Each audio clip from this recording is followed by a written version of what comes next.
பிரைஸ்லாம் ஹல்லேலூயா. இது இந்த நாளிலும் தானே தேவன் நமக்கு கொடுக்கிற வாக்கு தத்தம். 1 சாமுவேல் 10:7 படிப்போம். 1 சாமுவேல் 10:7. 1 சாமுவேல் 10:7 இந்த அடையாளங்கள் உனக்கு நேரும் போது சமயத்துக்கு ஏற்றபடி நீ செய், தேவன் உன்னோடே இருக்கிறார். ஹல்லேலூயா. ஜெபிப்போம். ஸ்தோத்திரம் ஆண்டவரே, உமது கிருபைக்காய் நாங்கள் நன்றி செலுத்துகிறோம் அப்பா. இப்பொழுதும் ஆண்டவரே, நீர் கொடுத்திருக்கிற இந்த வார்த்தைக்காய், வாக்கு தத்துவத்துக்காய் உண்மை தோத்தரிக்கிறோம், துதிக்கிறோம், உமக்கு நன்றி செலுத்துகிறோம். எங்கள் ஆண்டவரும் மீட்பர் ரட்சகருமாய் இயேசு கிறிஸ்துவின் வழியாக எடுக்கிறோம் நல்ல பிதாவே, ஆமென். சமயத்துக்கு ஏற்றபடி நீ செய், தேவன் உன்னோடு இருக்கிறார். ஹல்லேலூயா. சமயத்துக்கு ஏற்றபடி நான் செய்வேன், தேவன் என்னோடு இருப்பார். ஹல்லேலூயா. நம்ம அறிக்கையிட்டு வந்தது என்னதான், சமயத்துக்கு ஏற்றபடி நான் செய்வேன், தேவன் என்னோடு கூட இருப்பார். ஏன் இந்த வாக்கு தத்தம்? இது ஒரு வாக்கு தத்தம் மாதிரி தெரியல, நம்ம எப்படி யோசிப்பதுன்னு தெரியல. ஆனா ஆண்டவர்கிட்ட நான் தியானிக்கிற போது கர்த்தர் இந்த நாள்ல சொல்லுகிற காரியம் இதுதான். பலருக்கு கிறிஸ்துக்குள்ளாக இருக்கிற நமக்கு சில நேரங்கள்ல ஒரு தீர்மானத்தை எடுப்பதுல ஒரு தடுமாற்றம். ஹல்லேலூயா. தேவன் இந்த காரியத்துல தேவன் என்ன சொல்றார்? ஆமென். நம்ம தேவன் சொல்ற காரியத்தை செய்யும்படிக்காக தான் நம்ம ஆவலா இருக்கிறோம். ஆமென். தேவன் சொல்றபடி தான் இந்த காரியத்தை செய்யணும்னு நம்ம அதிகப்படியா ஜெபிக்கிறோம். தேவனுக்கிட்டேருந்து ஒரு பதில் வர்ற மாதிரியே எனக்கு தெரியல. அப்ப இந்த காரியத்துல தேவன் சித்தம் இருக்கா இல்லையா நமக்கு ஒண்ணுமே புரிய மாட்டேங்குது. அப்ப கர்த்தர் என்ன சொல்றாரு? நீ சமயத்துக்கு ஏற்றபடி நீ செய், நான் உன் கூட இருப்பேங்கிறார். ஹல்லேலூயா. நீ மனசை போட்டு குழப்பிக்காத. ஆமென். நான் இந்த காரியத்தை சொல்றேன்னா இதை ஆசீர்வதிக்கிறான். சில நேரங்கள்ல தேவன் திட்டம் தெளியுமா வார்த்தையின் வழியாக வேறு காரியங்கள் வழியா பேசுவார், அதுல ஒன்றும் சந்தேகம் இல்லை. ஆனா பல நேரங்கள்ல தேவன் அந்த காரியத்தை குறித்து நமக்கு திட்டம் தெளியுமா பேசுறது இல்லை. அப்ப பேசுறது இல்லைன்னா தேவன் நம்மோடு இல்லையா? தேவன் இந்த காரியத்தை என்ன நினைக்கிறார்? நான் செய்ய நினைக்கிறாரா, செய்யக்கூடாதுன்னு நினைக்கிறாரா, எப்படிங்கிறது நமக்கு புரியறது இல்லை. ஆமென். ஆனா காரியம் இங்க வேதம் என்ன சொல்லுது? சமயத்துக்கு ஏற்றபடி செய், நான் உன் கூட தான் இருப்பேன். அப்படின்னா என்ன அர்த்தம்? நீ எனக்கு முன்னாடி போ, நான் உன் பின்னாடி வந்துகிட்டே இருப்பேங்கிற. ஹல்லேலூயா. நான் உன்னை பாதுகாப்பேன், உன்னை ஆசீர்வதிப்பேன், உன்னை வழி நடத்துவேன். இதுதான் பாதை, இதுதான் வழின்னு அந்தந்த நேரத்துல நான் உன்னோட பேசுவேன். ஹல்லேலூயா. அதனால நீ பயப்படாம போ அப்படிங்கிறது தான் காரியமாக இருக்கிறது. நீதிமொழிகள் 8:1-4 படிப்போமே.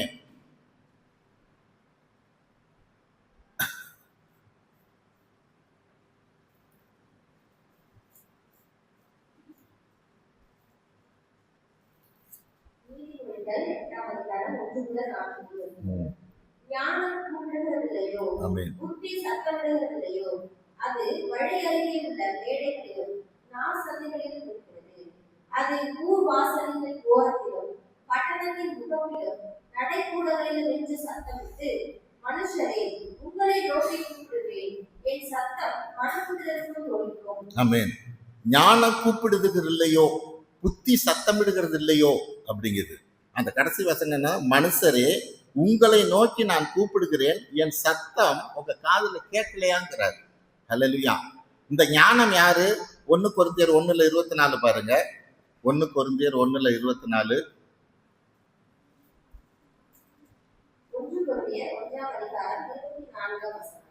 ஆகிலும் யூதரானாலும் கிரேக்கரானாலும் எவர்கள் அழைக்கப்பட்டிருக்கிறார்களோ அவர்களுக்கு கிறிஸ்து தேவபலனும் தேவ ஞானமாய் இருக்கிறார். ஹல்லேலூயா.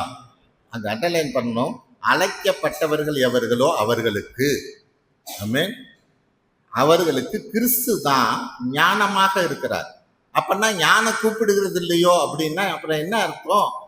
கர்த்தர் தான் கூப்பிடுகிறார். எங்க இருக்கிறாரா? அவர் வழியருகே உள்ள மேடைகளிலும் நாட்சந்துகளிலும் இருக்கிறார், ஊர் வாசல்களின் ஓரத்திலே இருக்கிறார், பட்டணத்தின் முகப்பிலே இருக்கிறார்.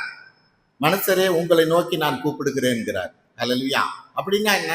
சில காரியங்களை நம்ம செய்யலாம் என்றபடியா தீர்மானம் எடுக்கிற போது நம்மளை சுத்தி நடக்கிற காரியத்தை பார்க்கணும். ஆமென். கடந்த நாட்கள்ல எங்க கார் கொஞ்சம் ரொம்ப வேலை வச்சிருச்சு. அந்த வேலையை செய்ய போனா சில லட்சங்கள் ஆகும். அதுக்கு நம்ம காரையே மாத்திடுவோம் என்றபடியா அந்த காரை விற்றுட்டோம். சரி, புது கார் வாங்கலான்னா ஒவ்வொரு கம்பெனி இதுலேயும் 2 நாளாக ஏறி ஏறி இறங்குறோம். எங்களுடைய பட்ஜெட்டில் நம்ம எங்களுக்கு தேவையானபடி அது இருக்கணும், அதுதான் இங்கே முக்கியம். அப்போ அது மாதிரி பார்க்குற போது எங்களுக்கு சரியாகவே அமையல. அப்போ 2வது நாள் மத்தியானம் சாப்பிட்றதுக்காக ஒரு ஹோட்டலில் போய் சாப்பிட போகிறோம். அப்போ எஸ்ராவுக்கு திடீர்னு ஒரு ஃபோன் வருது அவங்க கம்பெனிலேருந்து. அதனால் அவன் உள்ளே இல்லாமல் வெளியில் போய் பேசுறதுக்கு செல் எடுத்துகிட்டு போயிட்டான். அப்போ அங்கே ஒரு கார் பார்த்துருக்கான். அது வந்து ஓரளவு நமக்கு ஒத்து வரும்னு தோணியிருக்கு. எங்களை கூப்பிட்டு அதை காமிக்கணும்னு நினச்சிட்டு அவன் பேசி முடிச்சுட்டு எங்களை வந்து நாங்களும் சாப்பிட்டு முடிச்சு வெளியே வர்றோம். அதுக்குள்ளாட்டி காரை எடுத்துகிட்டு போயிட்டாங்க. அந்த கார் அங்கே இல்லை. அப்போ அவன் சொன்னான், இந்த எந்த கம்பெனின்னு நாங்க முன்னாடி வச்சுருந்த அதே கம்பெனியோட இதுதான். நம்ம அங்கேயே போய் டெப்போவிலே போய் பார்ப்போமே. ஏன்னா எல்லா இடத்துலையும் சுற்றி பார்த்துட்டா இந்த ஒரு இடத்துக்கு மட்டும் நாங்கள் போகல. ஏன் அப்படின்னா இது முன்னாடி வச்சுருந்த கார் கம்பெனியோடது. அப்படிங்கிற போது வேற மாறுவோங்கிற ஒரு எண்ணத்தில் இருந்ததுனால. ஆனால் திரும்ப கடைசியாக இதை பார்த்துட்டு போவோம் என்றபடியாக போகிற போது அங்கே பார்க்குற போது உண்மையிலே எங்களுடைய பட்ஜெட்டுக்கு தகுந்த மாதிரி எங்களுக்கு ஒரு சமாதானத்தை தர்ற மாதிரி ஒரு கார் இருந்தது. அதை புக் பண்ணிட்டு வந்துட்டோம். இது வந்தது பெருசு இல்லை. ஹல்லேலூயா. எங்களுக்கு எல்லாத்துக்குமே சமாதானம், வந்துட்டோம். 2 நாளைக்கு முன்னாடி அவன் ஒரு 25 நாள் 30 நாள் ஆகும் நான் அந்த வண்டி டெலிவரி பண்ணுறதுக்கு. 2 நாளைக்கு முன்னாடி நான் யூடியூப்பில் பார்க்குறேன், ஒருத்தன் அந்த காரை பற்றி ஒரு மைனஸ் பாயிண்ட்டே நிறையா சொல்கிறான். ஹல்லேலூயா. அவன் பேசுகிறதெல்லாம் சில மைனஸ் பாயிண்ட்டு தான். அப்போ நான் திருப்பியும் எஸ்ராவுக்கு ஃபோன் பண்ணேன். என்னடா தம்பி, இதை பற்றி இப்படி போட்டிருக்காங்க, அவனுக்கும் அந்த யூடியூப்பை அனுப்பிச்சி வச்சேன், நீனும் பாரு அப்படின்னு. அவன் பார்த்துட்டு, அப்பா அவன் யூடியூப்பில் அவங்க பிரபலமாகணுங்கிறதுக்காக ஏதாவது பேசுவாங்க. நமக்கு எவ்வளோ காரை பார்த்தோம், கடைசியாக இந்த காரை பார்த்தோம், எல்லாத்துக்குமே ஒரு சமாதானம் இருந்தது.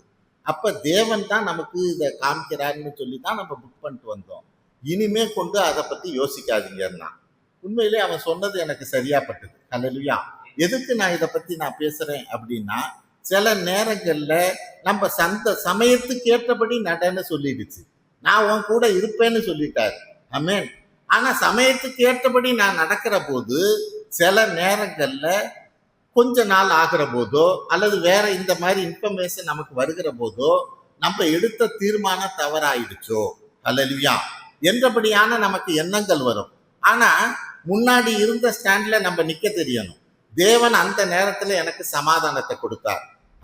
ஆமென். ஆகவே நிச்சயமாக இது தேவன் ஆசீர்வதிக்கிறது தான் என்றபடியாக நிற்க நமக்கு தெரியணும். அதுதான் சமயத்துக்கு ஏற்றபடி நடக்கிற போது தேவன் நம்மோடு கூட இருக்கிற காரியம். ஆகாரம் எவ்வளவோ தன் பிள்ளைக்காக அழுகிறா. ஆமென். அதே நேரம் பார்த்தீங்கன்னா பக்கத்துல சின்ன நீரூற்ற தேவன் காண்பிக்கிறார். ஹல்லேலூயா. இங்க ஞானம் கூப்பிடுகிறது இல்லையோங்கிறது தான். சுத்தி பார்க்கணும். ஆமென். சுத்தி பார்க்கணும் தேவன் என்ன வழியை நமக்கு வச்சிருக்கிறான்னு. ஹல்லேலூயா. ஆபிரகாம் ஈசாக்க பலியிடுகிற போது அவன் கொஞ்ச நேரத்துல பார்த்தீங்கன்னா அவன் திரும்பி பார்த்தா ஒரு முள் செடியில ஒரு ஆடு வந்து சிக்கிக்கிட்டு நிக்குது. ஹல்லேலூயா. அவன் சுத்தி பார்த்தா தானே தெரியும். ஆமென். தேவன் என்ன காரியத்தை நமக்கு வைத்திருக்கிறாருங்கிறத அதை தான் வேதம் சொல்லுது. ஞானம் கூப்பிடுகிறது இல்லையோங்குது. தேவன் வந்து நேரா பிரதிஷ்டையா வந்து நமக்கு சில காரியங்களை நம்மளோட பேச மாட்டார். அதுக்கு தான் வேதம் சொல்லு, ஞானங்கிறது கிறிஸ்துவாகவே இருக்கிறார். அந்த ஞானம் நாற்சந்தியிலும் மூர்ச்சந்தியிலும் ஊர் மூலையிலும் நிற்குது.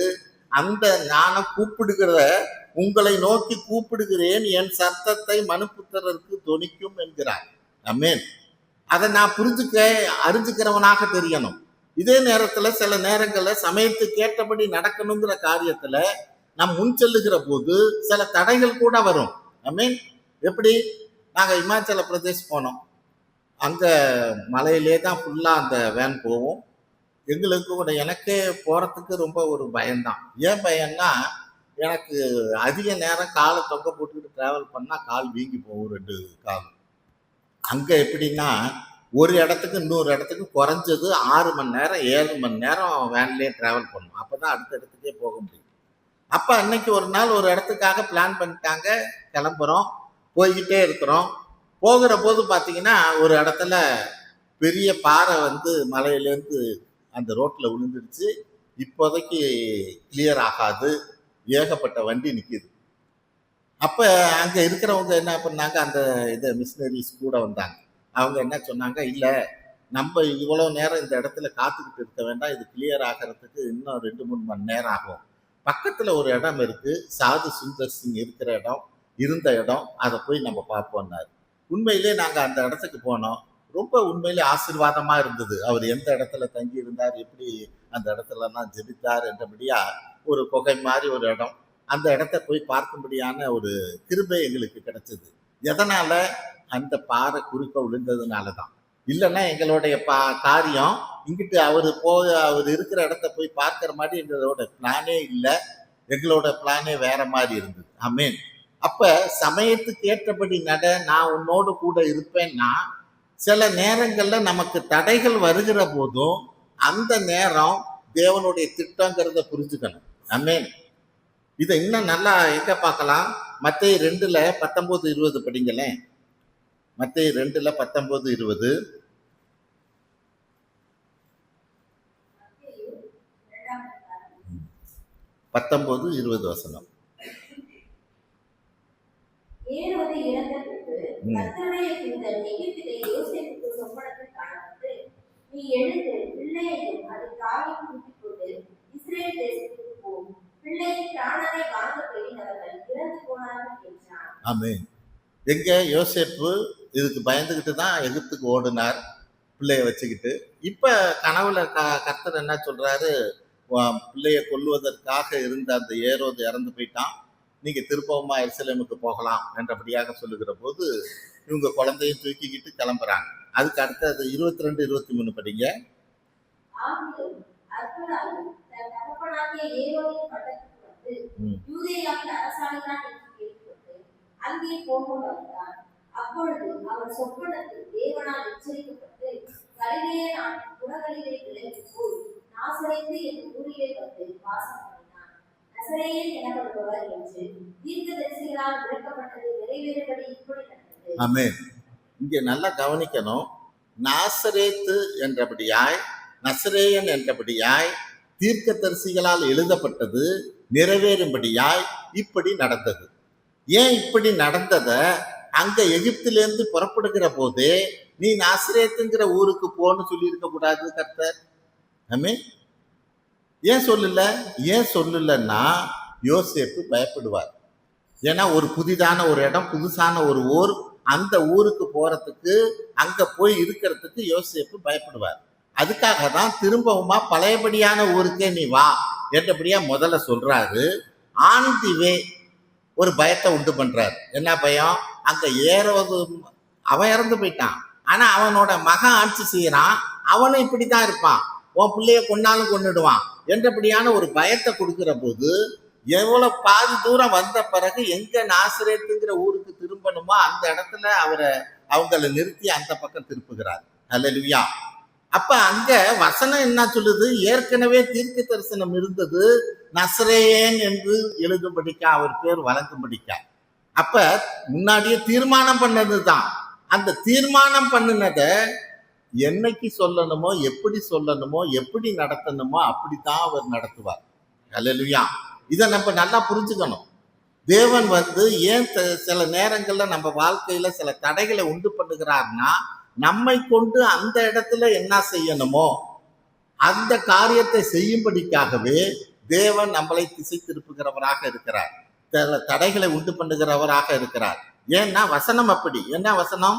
தேவனிடத்துல அன்பு கூறவுக்கு சகலமும் நன்மைக்கு ஏதுவாகவே நடக்கும்.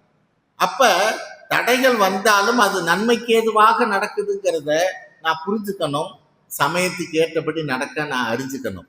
தேவன் நம்மோடு கூட இருக்கிறார். அல்லேலூயா. அங்க உபாகம் 20:4 படிப்போம். உபாகம் 20:4.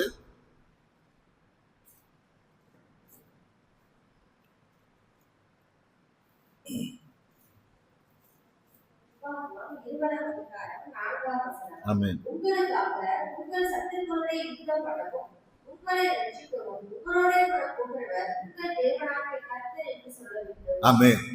அங்க ஒரு மக்களுக்கு அந்த ஒரு சஜஷன் கொடுக்கிறார். ஆமென். ஒரு காரியத்தை சொல்றார். என்ன சொல்றார்? நீங்க யுத்தம் பண்ண போங்க. யுத்தம் பண்ண போறதுக்கு முன்னாடி நீங்க என்ன சொல்லணும் தெரியுமா? எங்களோட கூட கர்த்தர் இருக்கிறார், நாங்கள் ஜெயிப்போம்னு நீ சொல்லிக்கிட்டு தான் போகணுங்கிறார். அல்லேலூயா. அததான் வசனம் சொல்லுது. உங்களுக்காக உங்கள் சத்துருக்களோட யுத்தம் பண்ணவும் உங்களை ரட்சிக்கவும் உங்களோட கூட போகிறவர் உங்கள் தேவனாகிய கர்த்தர் என்று சொல்ல வேண்டும். நீ யுத்தத்துக்கு முன்னாடி போறத பத்தி இல்ல. ஆனா முன்னாடியே நீ என்ன அறிக்கை பண்ணணும்? என்னோட கர்த்தர் இருக்கிறார், அல்லேலூயா, நான் ஜெயம் பெறுவேன் என்றபடியாய் நீ முன்னாடியே அறிக்கையிட்டு விசுவாச அறிக்கை தேவைங்கிறார். அல்லேலூயா. விசுவாச அறிக்கை தேவை.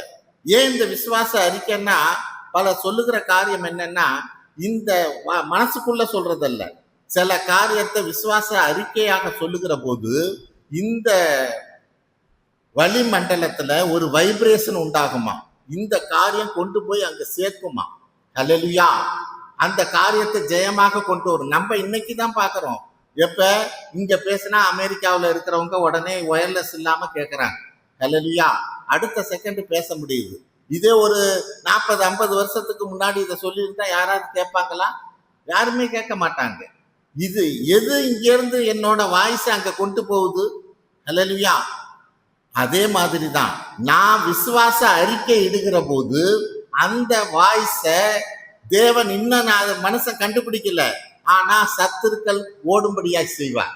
அல்லேலூயா. அந்த வைப்ரேஷன் அவர்கள் அலறும்படியா செய்யும். தடைகளை எல்லாம் தகர்த்தெறிகிற அந்த வைப்ரேஷன். அல்லேலூயா.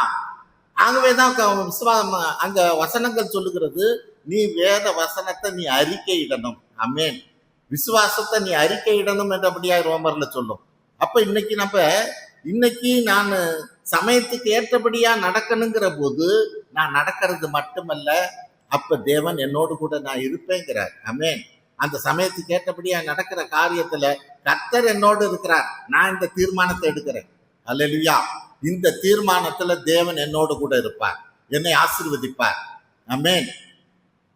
அந்த சமயத்துக்கு ஏற்றபடிங்கிற காரியத்துல மற்ற காரியங்களையும் நம்ம சுத்தி பார்த்துக்கணும். உலக வாழ்க்கை என்ன, உலகத்துல என்ன சொல்றாங்க, யார்கிட்டேருந்து யாராவது ஒரு இன்ஃபர்மேஷன் வருதா, அந்த இன்ஃபர்மேஷன் சின்னதா இருந்தாலும் அதற்கு முக்கியத்துவம் கொடுக்கணும். இது மிக மிக முக்கியமானது.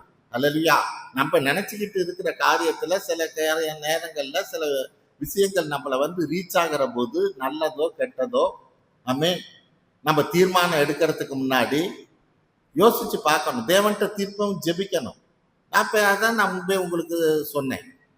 தீர்மானம் எடுத்தாச்சு இந்த கார் வாங்கணும்னு, ஆனாலும் யூடியூப்பை பார்த்தா எல்லாம் மைனஸா பேசுறான். ஆமென். அப்ப என்ன பண்றது? நான் இப்ப எஸ்ராகிட்ட பேசுற போது, நம்ம தீர்மானம் எடுக்கிற போது தேவன் சமாதானத்தை கொடுத்தார். இதுல இருந்து பின்வாங்க கூடாது. அவன் சொன்னது எனக்கு பிடிச்சிருந்தது. ஆமென். சரி, அல்லேலூயா. அப்ப காரியம் சில நேரம் அதை நம்ம சும்மாவும் அசால்ட்டாவும் இருந்துடக்கூடாது. ஒரு காரியம் நம்மள்கிட்ட ரீச் ஆகுது, அதை அசால்ட்டாவும் விட்டுடக்கூடாது. ஆமென். அது ஒருவேளை தேவனுடைய சத்தமாக இருக்குமோ அப்படிங்கிறதுக்காக தான் நான் பேசினது. ஆமென். ஆனா அங்கேருந்து வந்த பதில் இப்படி தேவனுள்ள ஒரு சமாதானத்தை கொடுக்கிறதாக இருந்தபடினால, ஆமென், இது தேவனுடைய திட்டம் என்கிற முடிவு எடுக்க முடிந்தது. அவன் இந்த நாள்ல அந்த சமயத்துக்கு ஏற்றபடி நடக்கிற போது தேவன் நம்மோடு இருப்பார். இன்னும் ஒரு காரியத்தை மட்டும் பார்ப்போம். அப்போஸ்தலர் நடபடி 23ல 6-7 வசனங்களை படிப்போம். அப்போஸ்தலர் நடபடி 23ல 6-7. சவுலை ஆலோசனை சங்கத்துல கொண்டு போய் நிறுத்திட்டாங்க. விசாரிக்கும்படிக்கான ஒரு காரியத்துக்குள்ளாக இருக்கிறாங்க. அப்போஸ்தலர் 23ஆம் அதிகாரம் 6-7 வசனங்கள். ஆமென். பின்பு அவர்கள் சதுசேயர் ஒரு பக்கம், பரிசேயர் ஒரு பக்கமாய் இருக்கிறார்கள் என்று பவுல் அறிந்து, சகோதரரே, நான் பரிசேயருடைய மகனுமாய் இருக்கிறேன். மரித்தோருடைய உயிர்த்தெழுதலை பற்றிய நம்பிக்கையை குறித்து நான் நியாயம் விசாரிக்கப்படுகிறேன் என்று ஆலோசனை சங்கத்திலே சத்தமிட்டு சொன்னான். அவர் இப்படி சொன்னபோது பரிசேயருக்கும் சதுசேயருக்கும் வாக்குவாதம் உண்டாயிற்று. கூட்டம் இரண்டாக பிரிந்தது. ஆமென். பாருங்க, சந்தர்ப்பத்துக்கு ஏற்றபடி சமயத்துக்கு ஏற்றபடி நடக்கிற போது தேவன் உன்னோடு இருப்பாருங்கிற காரியத்துல அங்க பவுலை ஆலோசனை சங்கத்துல விசாரிக்கும்படியா கொண்டு நிறுத்திட்டாங்க. அந்த பவுல் சுத்தி பார்க்கிற போது பரிசேயரெல்லாம் ஒரு கும்பல் நிக்குது, சதுசேயர் ஒரு கும்பல் நிக்குது. இப்ப இவங்களுக்குள்ள 2 பேத்துக்குள்ள பிரச்சனை என்னன்னா, பரிசேயருங்கிறவன் உயிர்த்தெழுதல் உண்டு அப்படிங்கிறவர், சதுசேயருங்கிறவன் உயிர்த்தெழுதல்லாம் கிடையாதுங்கிறதுல ரொம்ப வைராக்கியமா இருக்கிறவங்க. இப்ப இவங்களுக்குள்ள நம்ம என்ன பண்ணணும்? என்ன பிரச்சனையை பேசுனா இங்கேருந்து தப்பிக்கலாம். அவன் சத்தமாக, அங்க வசனம் சொல்லுது, சத்தமாக நான் உயிர்த்தெழுதல் உண்டுன்னு நான் பேசிக்கிட்டு இருக்கிறேன், அதுக்காக என்னை இங்க கைதி மாதிரி என்னை கொண்டு வந்து நிறுத்திட்டாங்கன்னு இவன் சத்தமாக சொன்னோன்னே பரிசேயருக்குள்ளேயும் சதுசேயருக்குள்ளேயும் பிரச்சனை வந்துடுச்சு. அல்லையா? இந்த கும்பல் ரெண்டு அடிக்க ஆரம்பிச்சு, ஒவ்வொருத்தனும் பேச ஆரம்பிச்சுட்டான், கூட்டமே கலைஞ்சு போச்சு. அல்லையா? எதுக்கு நம்ம பார்க்கிறோம்?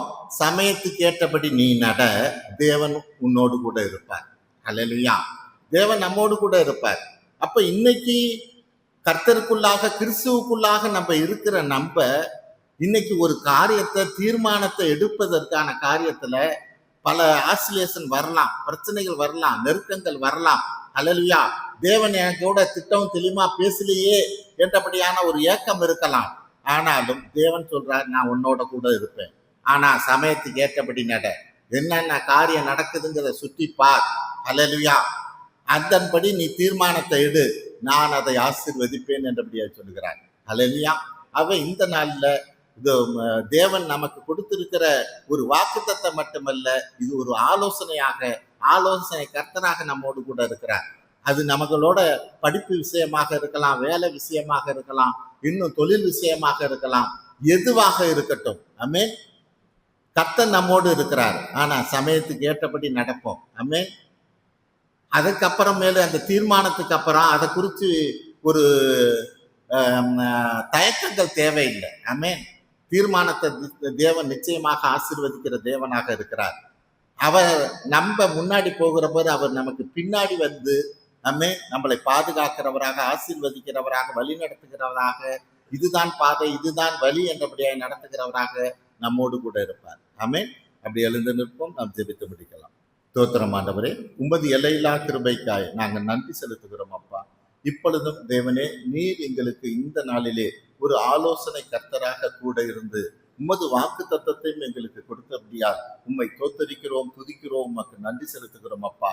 இதோ இந்த நாளிலும் சமயத்துக்கு ஏற்றபடி நான் நடப்பேன், நீர் என்னோடு கூட இருப்பீர் என்பதை நான் விசுவாசிக்கிறேன் அப்பா. தேவன் என்னோடு கூட இருப்பார். ஆண்டவரே, உமது எல்லையில்லா கிருபைக்காய் நன்றி செலுத்துகிறோம். எங்களுக்கு முன்பாக இருக்கிற எல்லா காரியத்தையும் உமக்கு முன்பாக வைக்கிறோம். இந்த நேரத்துல நாங்கள் உமக்கு முன்பாக வைக்கிறோம் அப்பா.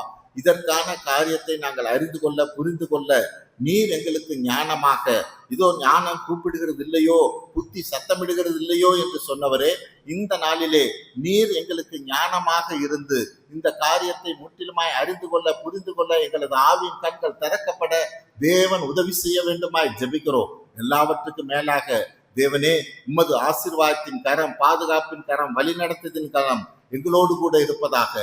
இதோ வந்திருக்கிற உமது பிள்ளைகள் ஒவ்வொருவரையும் பேர் பேராய் ஆசீர்வதிக்க வேண்டுமாய் ஜெபிக்கிறோம். தேவ திட்டம் மட்டுமே இது இவர்கள் வாழ்க்கையில நடைபெற வேண்டுமாய் ஜெபிக்கிறோம். உமது எல்லையில்லா கிருபைக்காய் நாங்கள் நன்றி செலுத்துகிறோம் அப்பா. இப்பொழுதும் ஆண்டவரே, நீர் எங்களை ஆசீர்வதிக்கிறவராக, வழி நடத்துகிறவராக, ஞானமாக நீர் எங்களோடு இருப்பதற்காய் நாங்கள் நன்றி செலுத்துகிறோம். எங்கள் ஆண்டவரும் மீட்பர் இரட்சகருமாய் இயேசு கிறிஸ்துவின் வழியாக எடுக்கிறோம் நல்ல பிதாவே.